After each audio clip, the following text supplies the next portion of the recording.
சற்றுமுன் வெளியான தகவல் மத்திய அரசின் அசத்தல் திட்டம் எந்த ஆவணமும் இல்லாமல் 10 லட்சம் வரை கடன் பெறலாம். அதை சொல்லிட்டா பார்க்க போறோம். நீங்க நம்ம சேனல் சப்ஸ்கிரைப் பண்ணாம இருந்தீங்கன்னா மறக்காம லைக் பண்ணிக்கோங்க, சப்ஸ்கிரைப் பண்ணிக்கோங்க, மற்றவர்களுக்கு தெரியப்படுத்த ஷேர் பண்ணுங்க.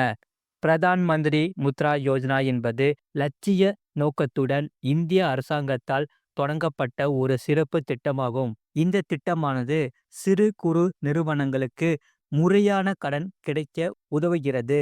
அதன் மூலம் தொழில் முனைவோர் அடுத்த கட்டத்திற்கு செல்ல முடியும். இந்த பிரதான் மந்திரி முத்ரா யோஜனா திட்டம் நிதி ஆதாரங்கள் மூலம் தனிநபர்களை மேம்படுத்தி பொருளாதார வளர்ச்சியை தூண்டுவதையும் வேலை வாய்ப்புகளை உருவாக்குவதையும் மில்லியன் கணக்கான மக்களின் வாழ்க்கை தரத்தை உயர்த்துவதையும் நோக்கமாக கொண்டுள்ளது. இந்த திட்டத்தின் கீழ் தகுதியுடைய தனிநபர்கள் 10 லட்சம் வரையிலான கடனை பெறலாம். முழு வீடியோ லிங்க் கீழே இருக்கு. அதை கிளிக் பண்ணி பாருங்க.